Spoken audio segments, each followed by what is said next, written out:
नमस्कार। कैसे हैं आप? ठीक है। कुछ साल पहले नरेंद्र मोदी जी ने ये हिंदुस्तान का जो पॉलिटिकल फाइनेंस का सिस्टम है उसको साफ करने की बात की थी, और इलेक्टोरल बॉन्ड्स का जो कॉन्सेप्ट है वो नरेंद्र मोदी जी ने डेवलप किया और उसको इम्प्लीमेंट किया। और कुछ ही दिन पहले इलेक्टोरल बॉन्ड की सच्चाई देश को दी। Basically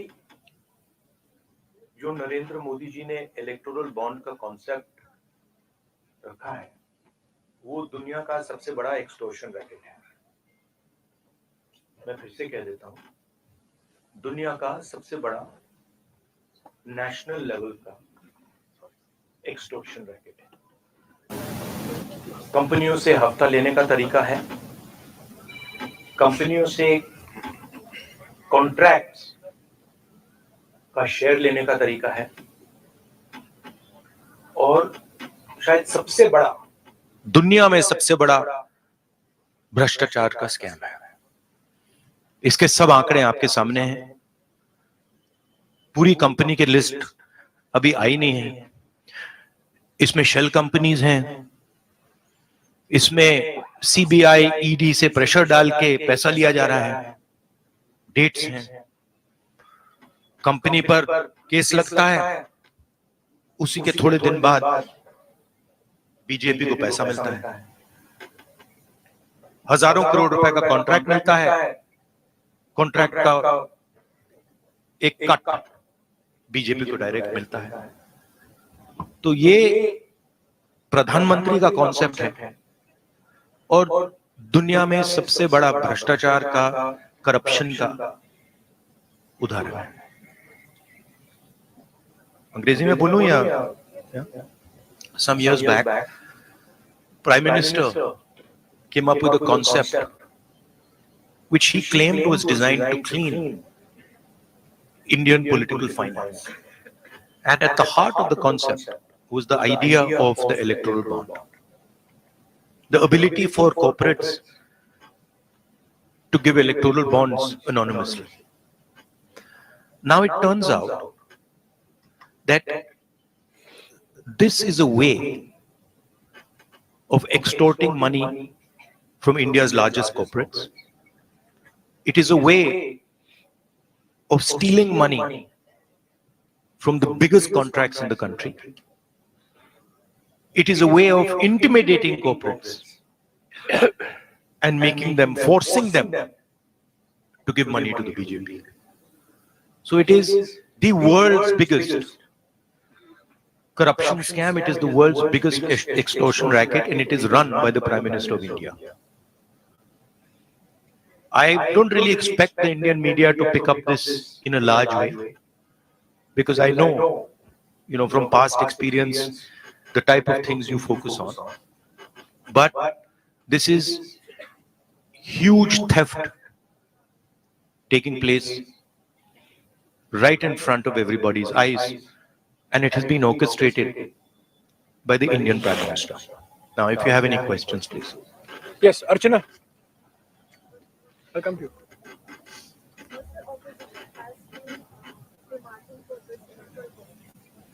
And now it is out. And as we are seeing it, 50% like vote that opposition, whether it is the Congress party or the PMC. So now what will be the further strategy? Look, the question is not whether it is 10%, 20%, 50% more. The question is that none of the opposition parties have access to contracts at the national level. None of the opposition parties are giving highway contracts, are giving defense contracts to these people. Okay? So, none of the opposition parties are controlling the CBI. None of the opposition parties are putting Pegasus on people's phones. None of the opposition parties are controlling the income tax department. None of the opposition parties are controlling the Extortion Directorate. These are all controlled directly by the BJP and by the Prime Minister of India. And what we are seeing is criminal extortion from corporate India. Every single corporate knows this. They are scared, they are pressured, but this is what is going on. The question here is not opposition. The question here is that months after a contract is given, the corporate is suddenly giving electoral bonds to the BJP. The question here is, immediately after CBI is filing a case, ED is filing a case, the corporate is giving money to the BJP. This is the issue here, right? And it is blatant, and it is run by the Prime Minister of India. Yes. Technically, by law for extortion, you need a complaint. In a way, through electoral bonds, you got 5,000 crores. Congress also got around 1,400. So these are allegations. What is the logical conclusion? These are not allegations; these are facts. If you look at these companies, you will see that certain of these companies have never donated money to the BJP, have got an ED case on them, a CBI case on them, and then immediately they are giving money to the BJP. You can see that there are a large number of shell companies here, right, which are connected to other companies, which are giving money to the BJP. It's upfront, right? So don't try and create this idea of technicality. Okay, you please be an impartial journalist, and you see what is in front of you, and don't try and muddy the waters. Right? There's no question here of what do you mean what happens next? What happens next is this is the criminal act that has been imposed on the people of India. That's what happens next. An investigation of this act hopefully takes place. Right? The Supreme Court acts on this, and as important, maybe it's about time some of you start writing about it. Yeah. हाँ जी. जो top 5 donors हैं उसमें से 3 donor वो हैं जिनके यहाँ पर आईटी या सीबीआई आती है उसके बाद वो डोनेट करते हैं. अब कल चुनाव आयोग की ओर से डेट भी डिक्लेयर किया जाएगा चुनावों का, तो ये कितना अहम मुद्दा रहने वाला है 2024 चुनावों के लिए आप लोग? नहीं, ये देखिए, ये बहुत अहम मुद्दा तो है, मगर इस स्केल का भ्रष्टाचार, इस लेवल का भ्रष्टाचार कि आप देश के पूरे इंफ्रास्ट्रक्चर को करप्शन करने में लगा दो, सीबीआई को, ईडी को, इनकम टैक्स डिपार्टमेंट को, इन्वेस्टिगेटिव सारी के सारी का रोल आप करप्शन बना दो. और आइडिया किसका है? आइडिया प्रधानमंत्री का है. प्रधानमंत्री ने स्वयं कहा कि इलेक्टोरल बॉन्ड्स से पॉलिटिकल फाइनेंस साफ होगा. तो मतलब ये इससे बड़ा भ्रष्टाचार तो हो ही नहीं सकता. और ये गडकरी जी ने नहीं कराया, ये नरेंद्र मोदी जी ने कराया है. सीधी सी बात है. हाँ अभिनव.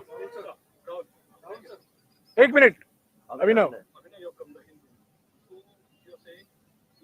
These companies are funding, but most of these companies, they are operating from a state or two states where your government is there, Telangana or in Karnataka, and they are getting mega, for example, MEIL, Mega Engineering Infrastructure and Infrastructure Private Limited, and they got projects in your government in the state. Like No, you're wrong. That's wrong. Our government in Telangana has come a few months ago. In Karnataka. Right? No, actually you're wrong. That's not what's happened.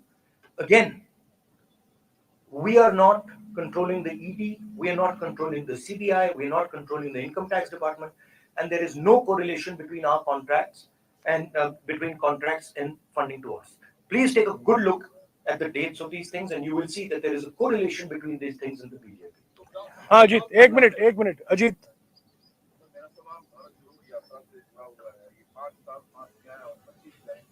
भैया हमारा focus आज ये भ्रष्टाचार पे है, कल नहीं. अच्छा, तो यात्रा कल खत्म होगा. ये जो चुनाव 2024 का है, ये आपके लिए डू एंड डाई का चुनाव क्या होगा? और अगर कांग्रेस हारती है तो पहली बार होगा कि 15 साल के लिए कांग्रेस सत्ता से बाहर होगी। अगर आप देखिए, आप इसको डिस्ट्रैक्ट करने की कोशिश मत कीजिए, ठीक है? ये यात्रा के बारे में नहीं है, ये भ्रष्टाचार के बारे में है। आप लोग लगे रहते हो कि डिस्ट्रैक्ट करना है। रियलिटी ये है कि सबसे बड़ा भ्रष्टाचार हिंदुस्तान की हिस्ट्री में, हिंदुस्तान के पूरे इंस्टीट्यूशंस को लेकर नरेंद्र मोदी ने किया है, ठीक है? तो आप काइंडली इसको डिस्ट्रैक्ट करने की कोशिश मत कीजिए, बड़ा ऑब्वियस हो जाता है, सब लोगों को समझ आ जाता है।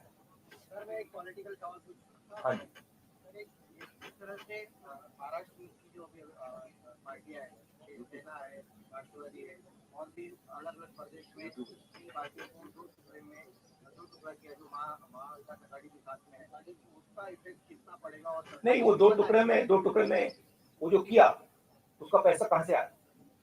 यहीं से तो आया। जो ये हिंदुस्तान में state government after state government गिरा रहे हैं, पैसा कहां से आ रहा है? इधर से तो आ रहा है। और ये अभी तो छोटा सा भाग दिखा है, तो इन्होंने पूरे के पूरे सिस्टम को एक्सटॉर्शन का सिस्टम बना दिया है। पॉलिटिकल पूरे स्ट्रक्चर को इन्होंने कैप्चर कर दिया है। सीबीआई इन्वेस्टिगेशन नहीं करती है, ईडी इन्वेस्टिगेशन नहीं करती है, एक्सटॉर्शन करती है। किसके लिए? बीजेपी के लिए।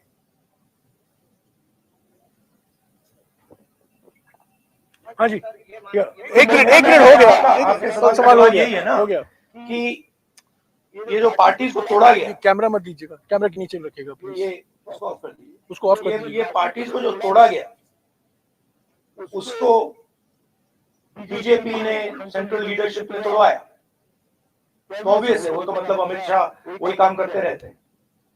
उन्होंने उनको पैसा दिया, ये भी सब जानते हैं, पूरा महाराष्ट्र जानता है। पैसा कहां से आया, मैं आपको बता रहा हूं पैसा कहां से आया। बट सबसे बड़े कॉन्ट्रैक्ट्स हैं, उसका हिस्सा लेकर बीजेपी ने सरकार को गिराया। तो नीति यही है, फाउंडेशन यही है। हाँ जी, राहुल जी, आप एक्सटॉर्शन को लेकर, तो इस मुद्दे को लेकर आप सुप्रीम कोर्ट जाएंगे? जो भ्रष्टाचार हुआ है आपका मानना है, तो इसको इस मुद्दे नहीं, मेरा मानना मतलब आपने पढ़ा नहीं इसके बारे में क्या? आपने अभी बोला तो आपने लिस्ट दी थी कंपनी की, आप मीडिया में हो ना? नहीं, जाएंगे क्या, हम रेज करेंगे, मगर आपका भी काम बनता है ना। कहाँ कर रहे हो आप? तो ऐसे बोल रहे हो जैसे हुआ ही नहीं। तो मेरा कहना है, हाँ, सुप्रीम कोर्ट का रोल है, आपका रोल है।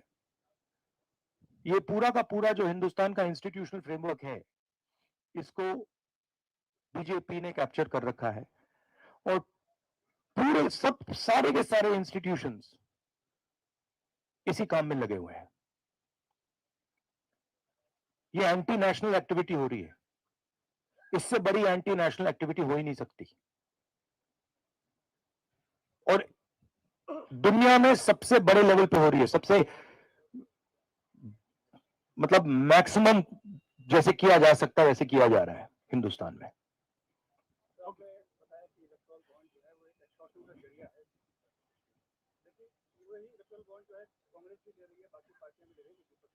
आप फिर से वही सवाल पूछ रहे हो। मैं आपको बता रहा हूं कि कांग्रेस पार्टी हिंदुस्तान की सरकार नहीं चलाती है। हाँ, उस पर डिस्कशन हो सकता है, इंडिया गठबंधन में डिस्कशन हो सकता है, मगर पॉइंट ये है कि CBI, ED, income tax department का प्रयोग किया जा रहा है, कंपनीज को एक्सटॉर्ट किया जा रहा है, बड़े बड़े कॉन्ट्रैक्ट्स का शेयर लिया जा रहा है, कॉन्ट्रैक्ट देने से पहले इलेक्टोरल बॉन्ड्स दिए जा रहे हैं और फिर एकदम बाद कॉन्ट्रैक्ट दिया जा रहा है। शेल कंपनीज उसमें भरी हुई हैं और ये पूरा का पूरा जो ढांचा है प्रधानमंत्री ने क्रिएट किया है, इनका ब्रेन चाइल्ड है। इन्होंने कहा है कि भाई इलेक्टोरल बॉन्ड्स हिंदुस्तान की राजनीति को साफ कर देगा। No, we are doing one question. Thank you. you ask your question, please. Rahul ji, आपकी यात्रा दूसरी बार महाराष्ट्र में आई। पहली बार जब आए थे तो कांग्रेस पार्टी सब कुछ गलत थी, लेकिन अब जब आए हैं तो पूर्व सीएम से लेकर पूर्व सांसद तक पार्टी का साथ छोड़कर बीजेपी में चले गए, शिवसेना में चले गए। क्या नहीं, देखिए, पार्टी का साथ छोड़ के नहीं गए हैं। पैसा देकर, सीबीआई को यूज कर ईडी को यूज कर उन पर दबाव डाल के इनको पार्टियों को तोड़ा गया है। कांग्रेस को नहीं तोड़ा गया है। कांग्रेस का कोई नहीं गया है। कांग्रेस एक बिल्कुल साफ खड़ी हुई है वहां पे। हाँ, ठीक है, वो मिलिंद देवरा, वो ठीक है, वो कोई बड़ी बात नहीं है। तो हमारी पार्टी इंटैक्ट है। जरूर अशोक चौहान गए, मिलिंद देवरा गए, और हमारी पार्टी इंटैक्ट है। शिवसेना को, ये एनसीपी को पैसे से तोड़ा गया है। कैसे तोड़ा गया है आज मैं आपको बता रहा हूं। हाँ जी, न्यूज तक से लेंगे। और चुनाव में यहाँ पे कांग्रेस पार्टी और हमारा जो गठबंधन है रिकॉर्ड मत से जीतने वाला है। हाँ जी, पूरी यात्रा कवर की है और जब हम अमेठी पहुंचे तो जनता के बीच बहुत ज्यादा डिमांड ये थी कि राहुल गांधी जी जो है वो चुनाव लड़े अमेठी से। तो क्या ऐसा होता हुआ दिखाई देगा? ये तो हमारी सीसी है, खारगे जी है, वो ऑर्डर देंगे, मैं करूंगा जो भी उनकी राय है। मैं कांग्रेस पार्टी का सिपाही हूं, जो ऑर्डर मिलेगा करूंगा। ठीक है, हाँ, थैंक यू। Last question. हाँ, ये सारे इलेक्ट्रल बॉन्ड में कितनी कंपनी लिस्टेड है, उसमें से आपको जिसने फंडिंग किया है उनके भी नाम सामने आए। तो आगे चलकर ऐसा होगा क्या कि आपको जिसने फंडिंग किया है उनको भी सीबीआई और ईडी से फिर से टारगेट किया जाएगा? हो सकता है। सीबीआई और ईडी जैसी चीज नहीं है, वो बीजेपी का औजार है, वो बीजेपी के कंट्रोल में है। हिंदुस्तान में जो हमारे इंस्टीट्यूशंस हुआ करते थे, वो आज इंस्टीट्यूशंस हिंदुस्तान के नहीं है। चाहे वो इलेक्शन कमीशन हो, चाहे वो सीबीआई हो, ईडी हो, ये सब हो, ये अब बीजेपी और आरएसएस के हथियार हैं। ये हिंदुस्तान के इंस्टीट्यूशंस नहीं रहे। इसीलिए ये जो हो रहा है ये हो पा रहा है। अगर ये इंस्टीट्यूशंस अपना काम करते, अगर सीबीआई अपना काम करती, ईडी अपना काम करती, तो ये नहीं होता। तो उनको ये भी सोचना चाहिए, ये जो सब कर रहे हैं, कि किसी ना किसी दिन बीजेपी की सरकार बदलेगी और फिर कार्रवाई होगी, और ऐसी कार्रवाई होगी कि मैं गारंटी कर रहा हूं ये फिर से कभी नहीं होगा। तो उनको भी सोचना चाहिए। Thank you.